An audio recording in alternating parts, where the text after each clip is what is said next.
Hello everybody, and welcome back. If you find this video useful, give me a thumbs up below and visit my channel where you'll find additional videos of this nature, as well as toolbox safety topic videos and leadership training videos. Well, let's get to the nature of the business. This is a site review. This is a review of sites I visited this past week. I had the opportunity to visit 13 work sites this past week and found things in good order, mostly. Let's talk about exposures. I witnessed and helped address several hazard exposures this past week, and I noticed a stark trend.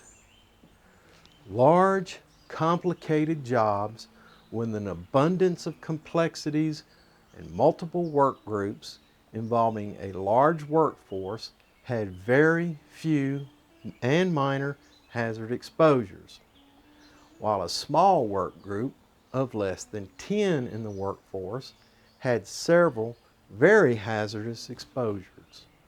Why? The large project, in my estimation, it was a matter of involvement with the leadership, with the team members. And they were involved in all aspects of the project, from the PTP development and review, amongst and between the work groups, to the communication of known and discovered hazards and the mitigation of those hazards and how it was communicated to all participants in the project, as well as constant oversight of the job process. With a small job site with multiple dangerous hazards, the supervisor wasn't in the immediate work area, and the workforce was largely made up of temporary workers. So there was no one there to identify and to train on hazard mitigation. When I looked at the PTP, it nowhere covered the potential hazards that could have been on the job site or how to mitigate the hazards. I have a suspicion that it was pencil whipped and it wasn't even reviewed with the team members. And the other thing that might have been a determining factor between these two projects, enthusiasm. The leader of the large complex project had a high level of enthusiasm with pride and confidence in his team members. I did not detect any such attributes on the smaller project with the high exposures. I can only conclude that it is a leadership issue. Let's move on with the recap. Some of the things that I noted this week that needed some improvement. First of all, paperwork. Daily PTPs. Daily PTPs are a requirement.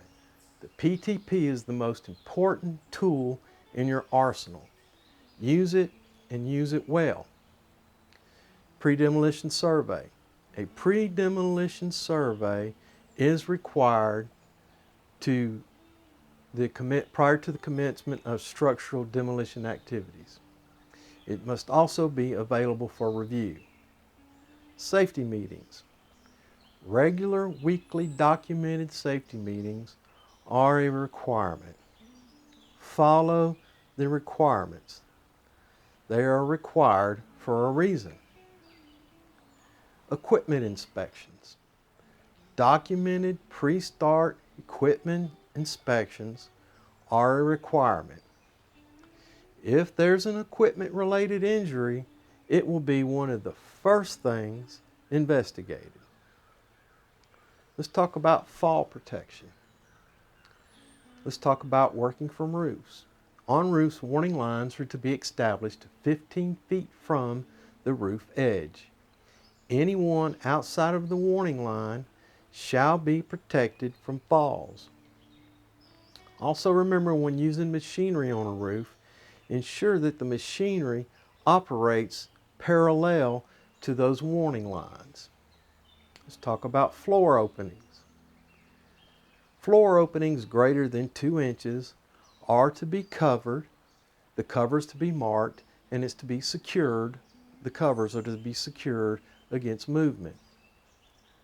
Plumbing trenches and floors can be extremely hazardous to personnel operating scissor lifts. Let's talk about wall openings and gantryways.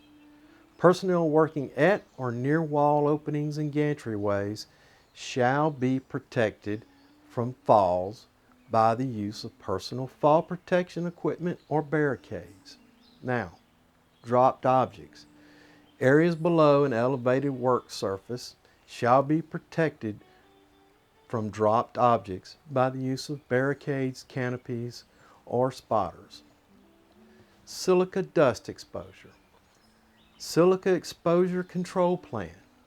If there is the potential for silica dust exposure, there must be an exposure control plan.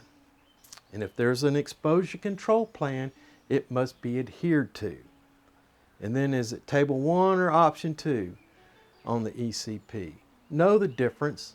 Fill out the exposure control plan with the proper information. If unsure, call your safety professional with questions or concerns. Let's talk about torch operations. Eye and face protection is required for burning, and it requires both eye and face protection. Just not safety glasses or face shield, but both. And one of them must have the appropriate shading. That's a number 5 minimum. Also, gloves and burn jackets should be used to protect workers from burns. Use gloves and jackets to protect your workers. Final thoughts. Over my time here on earth, I've known few stupid people. But what I've found amazing is that so many lazy people who are playing the ignorance or stupid card to cover their laziness. Don't be lazy. Don't be labeled as ignorant or stupid.